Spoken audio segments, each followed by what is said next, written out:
जा रही थी।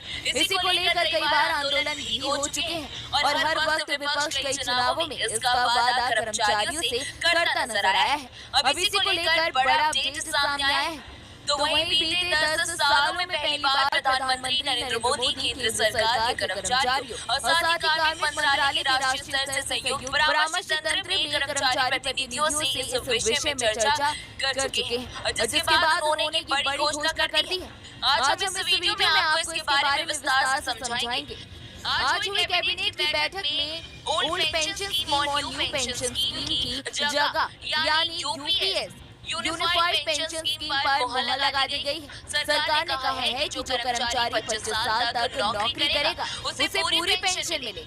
जी हाँ, यूपीएस स्कीम से 23 लाख केंद्र कर्मचारियों को फायदा होने वाला है। ये स्कीम 1 अप्रैल 2025 से लागू की जाएगी। इसका सीधा अर्थ यही है कि ओपीएस और एनपीएस को नहीं लागू किया जाएगा, बल्कि अब यूपीएस लागू होने वाला है।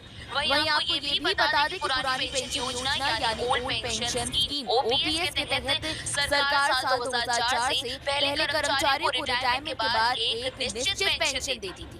ये पेंशन कर्मचारी के रिटायरमेंट के समय उनके वेतन पर आधारित होती थी। इस स्कीम में रिटायर हुए कर्मचारियों की मौत के बाद उनके परिजनों को ये पेंशन दी जाती थी। हालांकि इस स्कीम को 1 अप्रैल 2004 में बंद करके इसे राष्ट्रीय पेंशन योजना यानी नेशनल पेंशन स्कीम से तब्दील कर दिया गया था। तो वहीं केंद्र सूचना प्रसारण मंत्री अश्विनी वैष्णव ने कैबिनेट की बैठक से जुड़ी जानकारी देते हुए कहा 10 साल सर्विस करने वाले को 10,000 रुपए का पेंशन मिलेगा। तो वहीं कर्मचारी की अगर सेवा के दौरान मौत होती है तो उनकी पत्नियों को 60% पेंशन दी जाएगी। सरकार ने कहा कि उनके फैसले को राज्य सरकार भी लागू कर सकती है। तो वहीं कर्मचारियों पर इस स्कीम का भार नहीं पड़ेगा। ये स्कीम 1 अप्रैल 2025 से लागू होने वाली है। आइए सुनते हैं केंद्रीय सूचना प्रसारण मंत्री अश्विनी वैष्णव ने इस विषय में और क्या कुछ कहा है।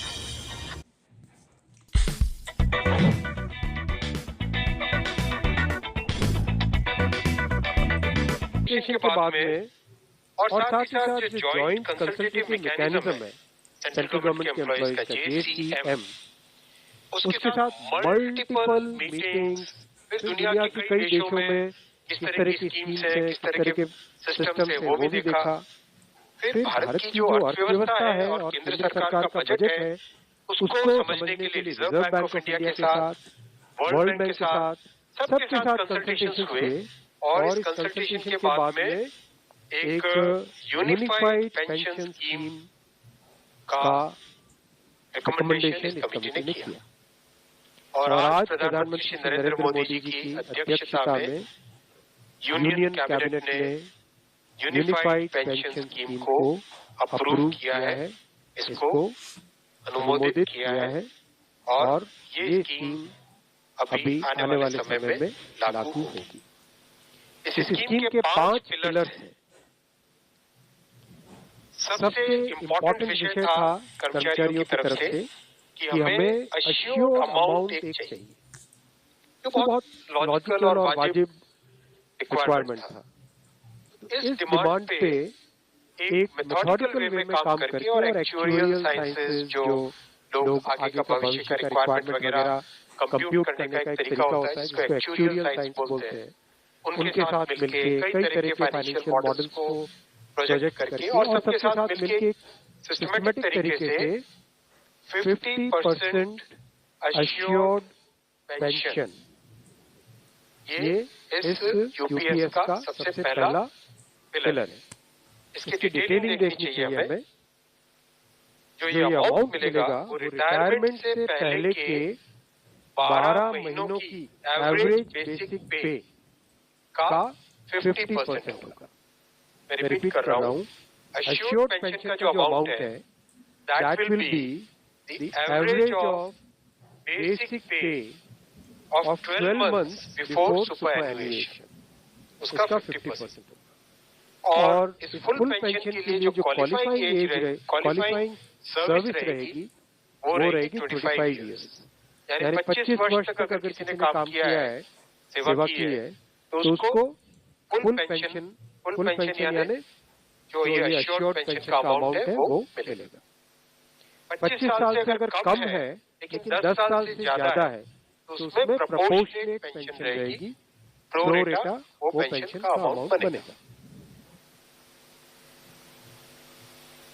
जो कभी किसी कर्मचारी की डेथ हो जाए तो फैमिली पेंशन एक बहुत बड़ा स्पाउस के लिए ये बहुत बड़ी एम्प्लॉयज की एक रिक्वायरमेंट थी, डिमांड थी।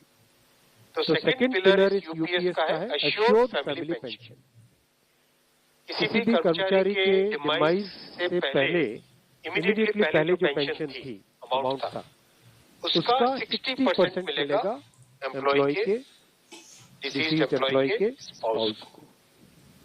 ये सेकंड पिलर है। थर्ड पिलर है एश्योर्ड मिनिमम पेंशन। कई बार देखा कि सर्विस कम होती है और कंट्रीब्यूशन जितना हुआ है उससे एक सफिशिएंट अमाउंट नहीं मिल पाता था, और ये अपने आप में एक बड़ा विषय था केंद्र सरकार के कर्मचारियों का और एनपीएस में जुड़े सभी कर्मचारियों का। इसीलिए एक minimum assured pension, assured minimum pension 10,000 rupees per month, वो इसमें यूपीएस में थर्ड पिलर ये रखा गया। इसके साथ आगे वाले पॉइंट को जोड़ के करेंगे तो अगर डीएनएस रिलीफ यानी महंगाई से रिलेटेड रिलीफ जो मिलेगी तो वो आज की तारीख में होते होते करीब करीब 15,000 रुपए पर मंथ हो जाती है, which is a substantial relief part of this entire pension system. Fourth pillar है इन्फ्लेशन के साथ इंडेक्सेशन। जैसे केंद्र सरकार के एम्प्लॉयज के लिए सैलरी में डीएनएस अलाउंस होता है, उसी पैटर्न पे जो इंडेक्स है, सेम इंडेक्स को यूज करके all India consumer price index for industrial workers, इसको यूज करके assured pension, assured family pension और एश्योर्ड मिनिमम पेंशन, इन तीनों के तीनों जो आपने पिछले पेज पे तीनों पिलर्स देखे, assured pension, assured family pension और एश्योर्ड मिनिमम पेंशन, इन तीनों के ऊपर इन्फ्लेशन इंडेक्सेशन डीएनएस रिलीफ के बेसिस पे मिलेगा। डीआर, डी एक जगह डीआर, डीएनएस रिलीफ। पांचवा पिलर है इस स्कीम का lump sum payment at superannuation in addition to gratuity. सरकार ने कहा कि अगर किसी कर्मचारी न्यूनतम 25 साल तक काम किया है तो रिटायरमेंट पहले आखिरी 12 महीने के औसत वेतन का कम से कम 50% पेंशन के रूप में जरूर मिलेगा। और अगर किसी पेंशन भोगी की मृत्यु हो जाती है तो उसके परिवार को ये पेंशन का 60% हिस्सा मिलेगा।